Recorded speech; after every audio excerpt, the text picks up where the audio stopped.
Welcome to HDTV. You're now rocking with your boy. What you gotta say, Rachel? They said to me, hey, instead of hosting the NBA Finals, like, why don't you do Doris's silent reporter job for the NBA Finals? Because guess what that would clear the way for?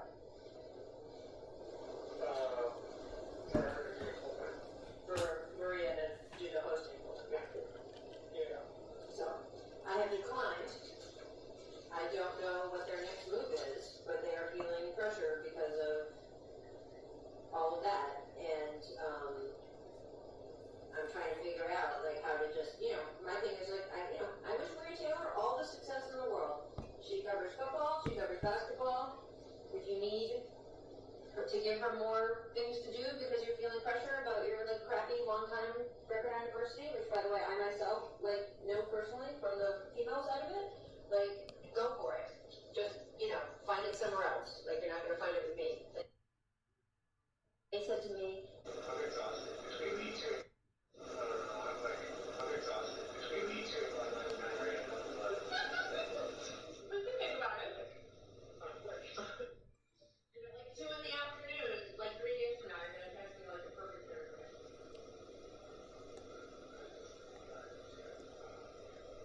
Yeah. But that's it. Like, that's the essence. So Adam Medelson.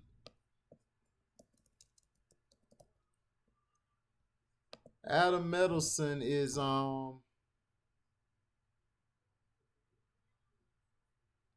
LeBron James' PR advisor. Whoa.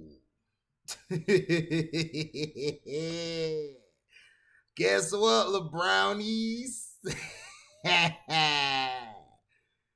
You been caught.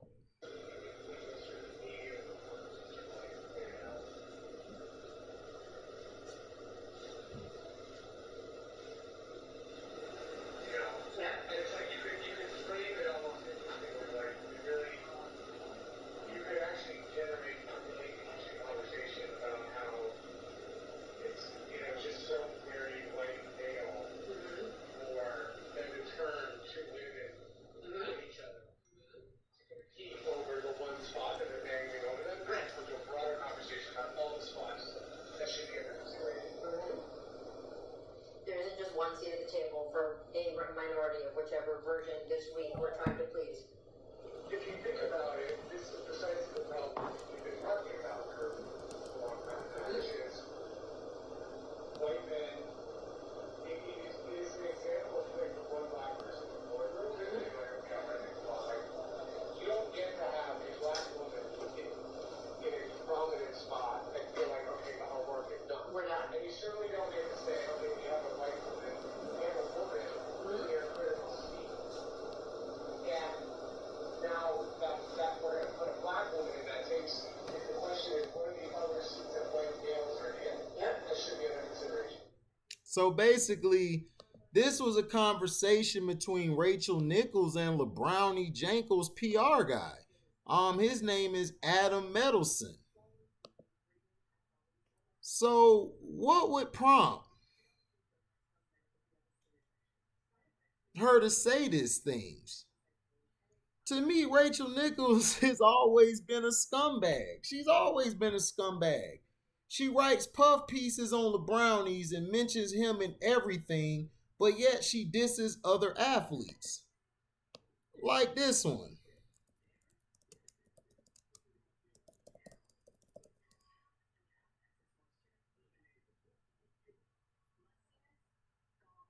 Here we go.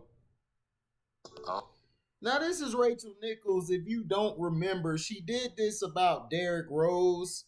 She dissed Derrick, like she gave Derrick Rose, was giving him a lot of his respect, and then she just went way left field. So 5 NBA games were decided in the final minute last night. Steph Curry dropped 37 against a very good Pelicans team, and we got a bunch of excellent Halloween costumes, including DeAndre Ayton scaring the crap out of anyone who saw him.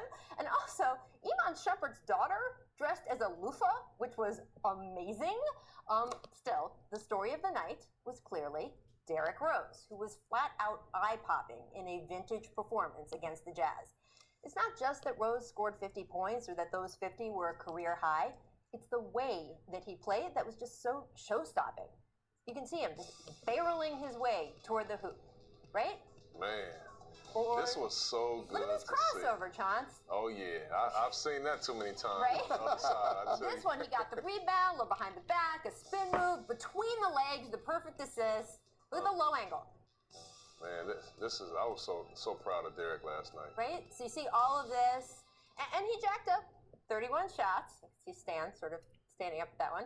But You see, she said jacking up 30 shots. What does that got to do with him scoring his points? It don't matter how many shots he jacked up.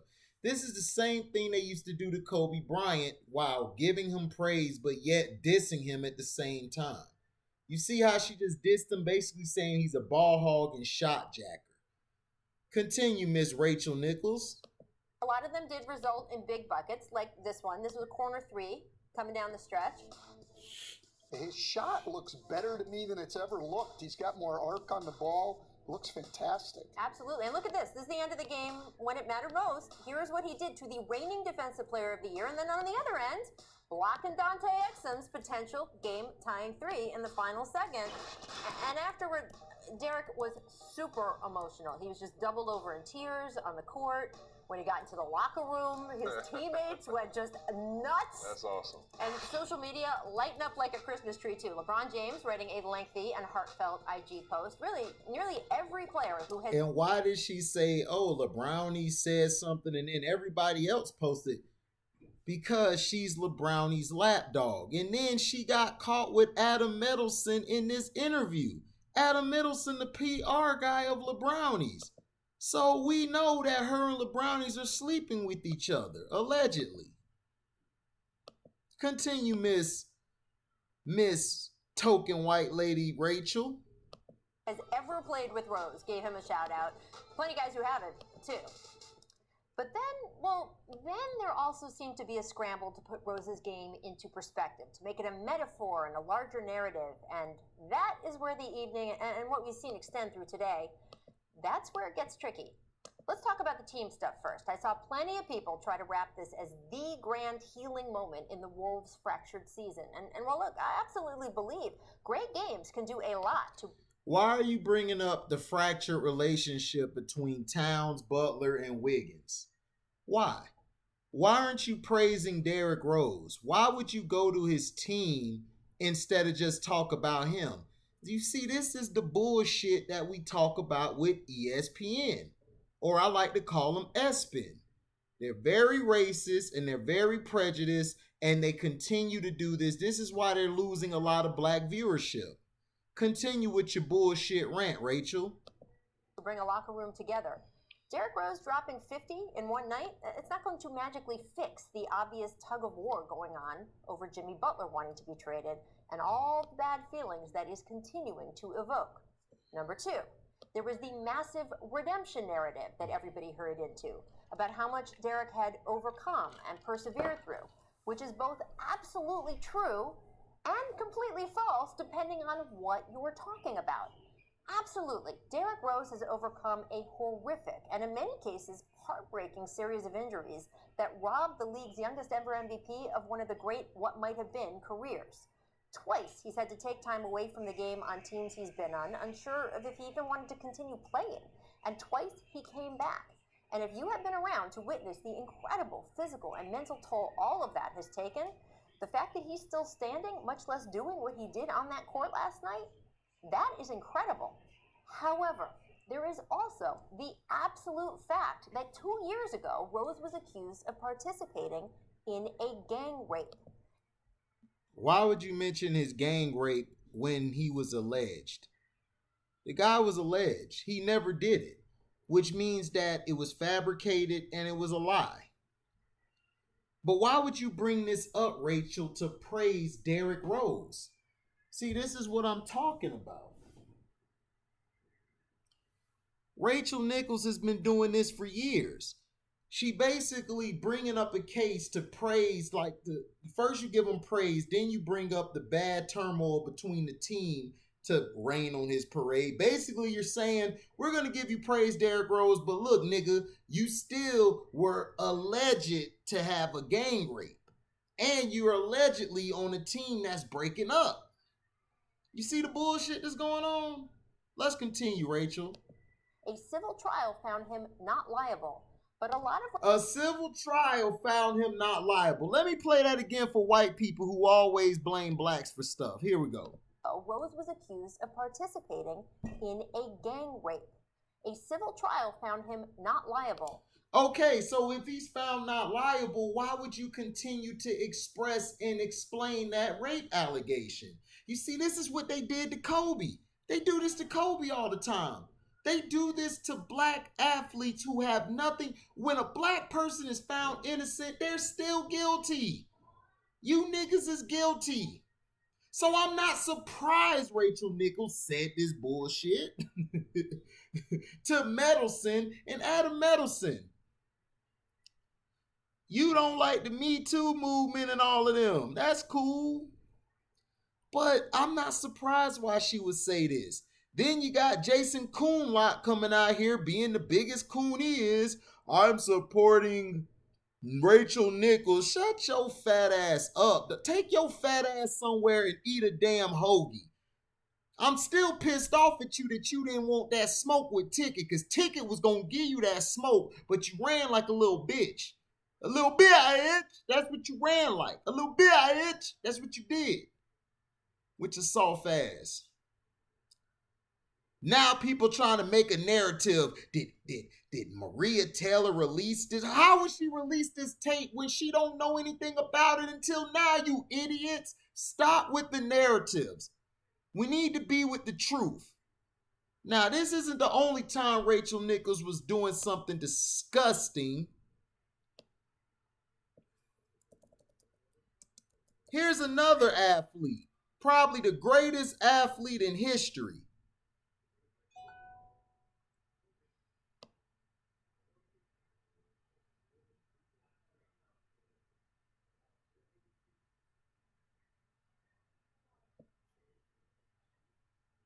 Okay.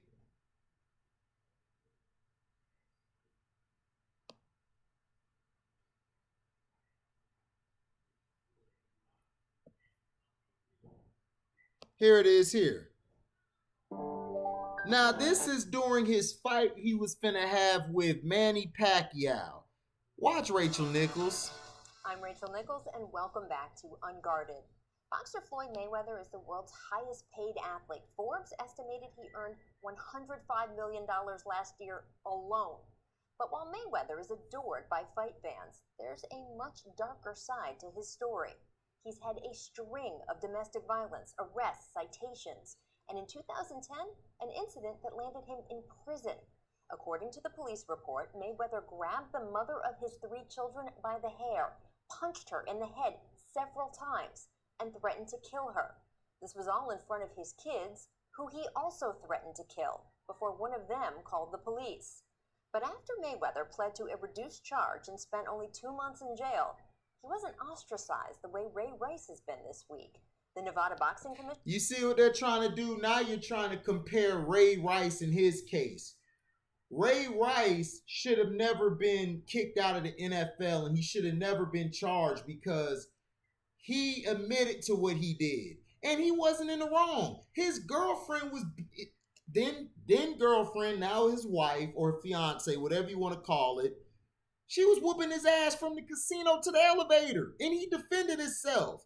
And everybody like, oh, it looked bad. He dragged her out the elevator. Well, she shouldn't have came at him like a man, and she wouldn't have got her ass knocked out. That's what she get for trying to be a man, and she got her ass knocked out. That's what happened. Women, stay in your place. You are not a man. Do not check a man with physical force because you will lose. Now, why are you comparing him and Floyd Mayweather? Ray Rice, you got on tape doing something. You don't have Mayweather on tape. You didn't catch Mayweather. See, you're projecting. And that's the problem with the media. They project a lot. Commission didn't suspend him the way the NFL suspended Rice. Instead, Mayweather has been allowed to Go ahead and continue start to without churn me. out I'm ratings, coming. and this despite even more women coming forward with stories of abuse in the time since. Now, given Start all this, without me. I'm you'd think coming. Mayweather would want to keep a low profile heading into his fight this weekend, a fight that's expected to earn him $30 million. But instead, what did Mayweather do? He commented on Rice, telling a group of reporters that the NFL, quote, overreacted in indefinitely suspending Rice. And you see, Mayweather came out and even said, you guys overreacted to Ray Rice and you went overboard. They went overboard because he was a black man and they saw the opportunity to make him the face of domestic violence and ruined his career. So Rachel Nichols, don't give me this bullshit about she's for everybody. No, she's not. She has always done this to black athletes. She advocates that domestic shit, but this is my problem with the Me Too and all of these bullshit organizations. They pick and choose who to help, but the real women who go through sexual assault, the real women who go through domestic violence, y'all don't give a shit about. Y'all just don't even pay attention to them. Now let's continue with this bullshit she's spewing. Mayweather added, quote, I think there's a lot worse things that go on in other people's households. It's just not caught on video, if that's safe to say. Well, the next day, Mayweather backtracked from those comments, but when I had the chance to speak to the boxer, I asked him about Rice and his own brutal history. Take a listen. You recently made some comments on Ray Rice and how the NFL should have stuck to its original 2-game punishment. Then you backed off those comments. Can you just clarify for us what you really think? Well, I spoke about that yesterday, so, I'll leave that in the past and try to focus on my future and try to focus on my fight Saturday, which is Maidana. Well, okay, but you are... So the reason he backtracked is because they put pressure on Floyd to backtrack.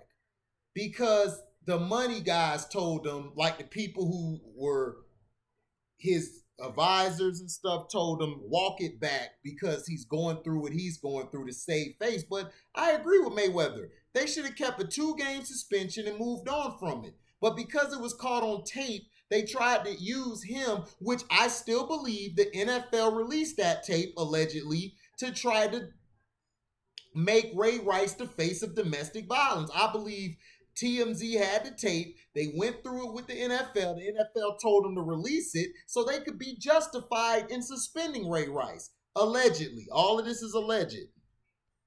You are someone with a history of domestic violence yourself. You've even been to jail for it. Why should fans root for you with this kind of history? Everything has been allegations. Nothing has been proven, so, that's life. Well, I mean, the incident... You heard him? Everything has not been proven and it's allegations. Hold on, let me pull up allegations because I think people are very, very dumb. People are dumb. Allegations, a claim or assertion that someone has done something illegal or wrong, typically one made without proof. Hold on, let me say that again for you guys. Allegation, a claim or assertion that someone has done something illegal or wrong, typically one made without proof.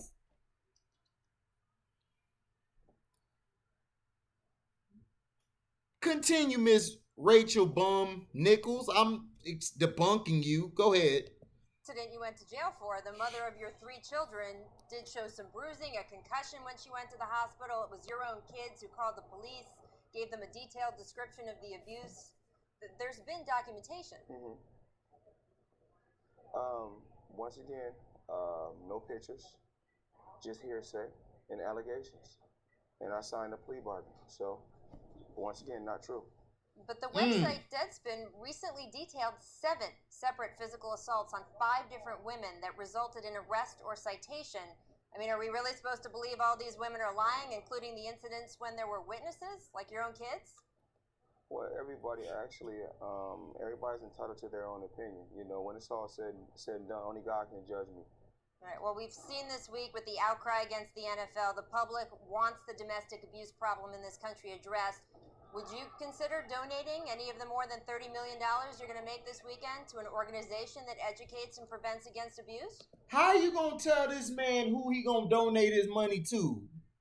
Bitch, who is you? Who is you, bitch? Is you on that Chrizak? You must be for saying that dumbness. This weekend, what I will do is make sure that millions and millions of dollars be saved for my children, because my children are who I love, and that's what I care about. Yeah, the denial there with Mayweather is truly amazing, right? And it gives Now she's saying denial. Truly amazing, but if this was a white guy like Ben Rapersberger, allegedly Ben Rapersberger, they would have let it slide. She would have been like asking him softball questions. It's a joke.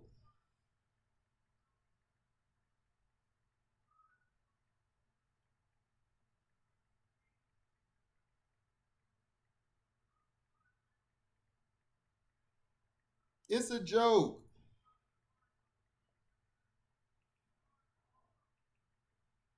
It is a joke, and it continues to be a joke.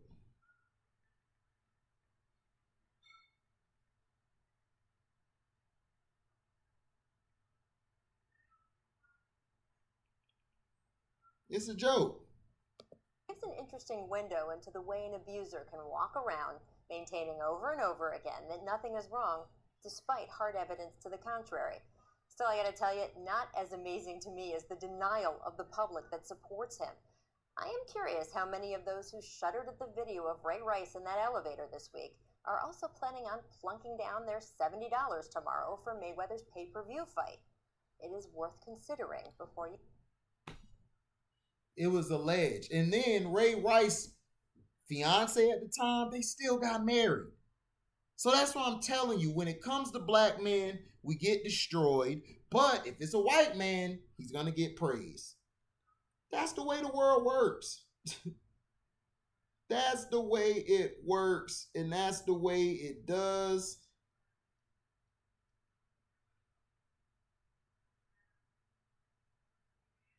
They always do this. Now, Rachel Nichols saying what she said about Maria Taylor, I'm not surprised by it. She's always been a prejudiced ass person. She's prejudiced. It's just that she's cool with the token Negroes. If you a token nigga or a token woman that's a nigga, then she cool with you. She has no disrespect to you at all. At all.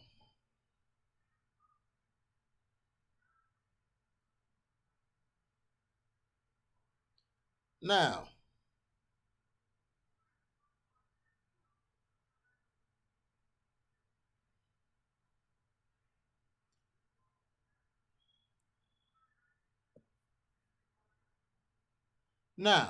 here we go, Rachel.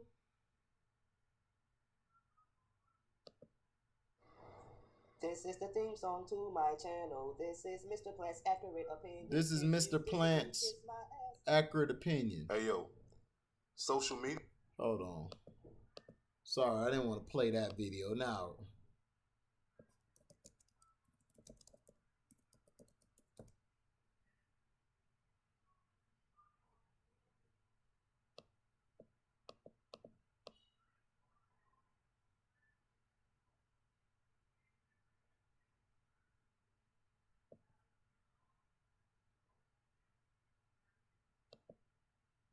Excellence over attention. He was always evolving, always changing. To be with someone, just being around him, seeing. Welcome to the job.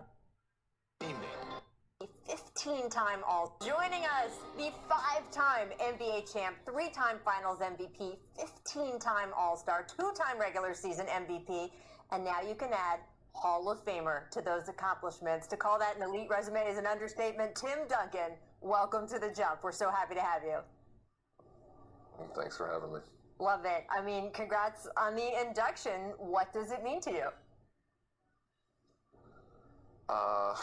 It's the culmination of a lot of years and a lot of hard work, a lot of wonderful people, and just an amazing journey. And it's great to be here. It's crazy. You have these like this is your life moments, all these people from your past gathering this weekend, and you're being presented by your former teammate, fellow Hall of Famer, David Robinson. What did you tell him he could or couldn't put in his speech, and what were the biggest lessons you picked up from him early in your career? Biggest lesson? I don't know if there's even a biggest lesson. I was just honored to kind of be around him. People always ask me about, like, what did he teach you? What stories did he tell you? And I was like, David isn't one that would do that with me. He just being around him, seeing how he was as a pro, as a father. Those were most of my lessons came from him. Anything for the speech you want him to stay away from or put in there, or giving him any guidance, or just letting him go? No, David wings it. You know he does. He's such a great speaker, and I don't even know what he will or say. But no parameters on anything he wants to say. He'll be great. His speech will probably be better than mine. So. Oh well, I don't know. But if he does review all your game day fashion choices in the speech, I'm not going to be upset. I'm just going to say that. You did play for Greg Popovich for your entire career. Most players and coaches don't get that much time together. How did your relationship with Pop contribute to your success and evolve over your time together? Tremendously. To be with someone that long and to have that honor. I think we both evolved together. We were learning on the fly. He obviously a lot more years in coaching, but as he adjusted to the different teams we had, the way basketball was played differently over the years, me getting older, our teams getting older, the changing the guard early on from David and the Averys and the Vinnie Johnsons, to the Manu and Tony and Tim era, and it just he was always evolving, always changing, always trying to find a way to keep us ahead of the game, and just an honor to be on that ride with him. One of our producers asked, do you think that Pop texts Tim Duncan? Well, what is that like? What are Pop's texts like, Tim? We need to know. Pop texts me all the time. He's in the last couple years, he's actually gotten on board with it. Before that, he didn't want to have a phone. He didn't want people being in touch with him and everything. But yeah, he'll reach out every once in a while. He'll text me. I'll just check in on him every once in a while, and he'll respond in pretty short form. I assumed that he would just send back little wine glass emojis, so I don't know if he's there yet on the emoji train, but I'm glad to hear that he texts. You guys had so many special times together. You won titles in 1999, 2003, 2005, 2007, 2014. Doing that over so many different eras and waves of play in the game, is there one particular season, one particular title run that stands out as the most memorable to you? Yeah, I've been asked it a couple times, and each one of them was so special in kind of a different way. This is shout out to Sports Central because it's just kind of it's so. This is the interview where Rachel Nichols is praising LeBron during Tim Duncan's, and I'm just going over this, and after I'm done, I'm going to speak my conclusion. Counted out, and we have a bad beat the year before. In losing to the Heat, and we fight our way back, and we put ourselves back together, and we get back to the championship again and win that one. So, in every respect and every time, there are special moments in there, and every one means a little different, but a whole lot. Well, we talked back at that 2007 finals. You had a memorable exchange with LeBron James. I want to play it for everyone now. Take a listen. Good job, man. I love how you're on the 15. Stay that way, man. Stay that way. To drive these guys, this is going to be your league in a little while. But I appreciate you giving us this here. That was, of course, after the final game. You said, this is going to be your league, but I appreciate you giving us a year. What was that moment like? You could just tell what he was going to be and who he was going to be, and that he was going to be such a dominant player for such a long time. And after she answered it, Tim Duncan gave a sarcastic look with his left eye like, why would you bring up LeBron during my time? And it was great playing against early and again late in my career. And just watching his trajectory of his career, you just see it coming. But playing against a young LeBron and an older LeBron, two different players, two totally different players, and it was fun to watch and be part of. Yeah, I think that's so interesting, and only the guys who played against him, both at the beginning and now toward the latter part of his career, can qualify it. We haven't seen a player like Michael Jordan or Kareem or someone of that level change his game as much as it seems like LeBron has changed his. Would you say that's right? Absolutely, and evolving, changing with the game, being in amazing shape the entire time. Like he continues to work in his body, stay healthy. Obviously, he's had some problems of late, but to stay on the top of the league for this long and to perform the way he has is absolutely amazing. Well, he's a big social media guy. You, on the other hand, Tim, not so much. Everyone here at The Jump would like to be following you on social. You are not on any of the major platforms, at least not as yourself. Do you have a secret account? Is this like when we discovered Adam Silver had like a secret Twitter account? Is there a Tim Duncan burner out there? Anything? I don't have a Twitter account. I don't do social media. I'm gonna stay off of that platform for my own sanity. I can't say that you're making a mistake. I really can't. All right, we couldn't have the big fundamental on the show without playing a round of one of our favorite games here. At The Jump, we do something called What Were You Thinking?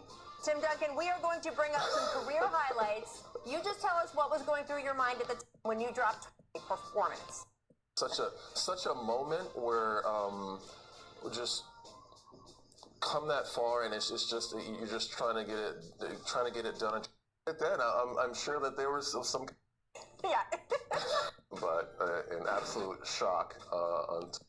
As of yet, I'm assume that I'll be around them more in the next. So don't tell me about Rachel Nichols and trying to defend her. She's always sandbagged people, and she's always done things like this. She's always hated.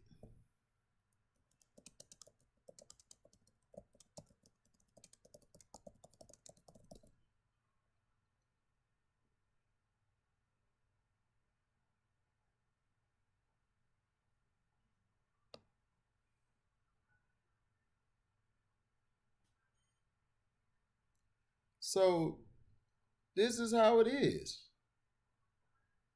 And this is the reason why I'm pissed off at this, at what they did. They tried to take away from Tim Duncan's great day by mentioning this crap.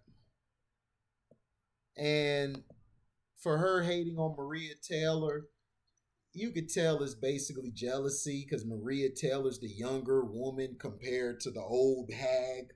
And she's an old hag.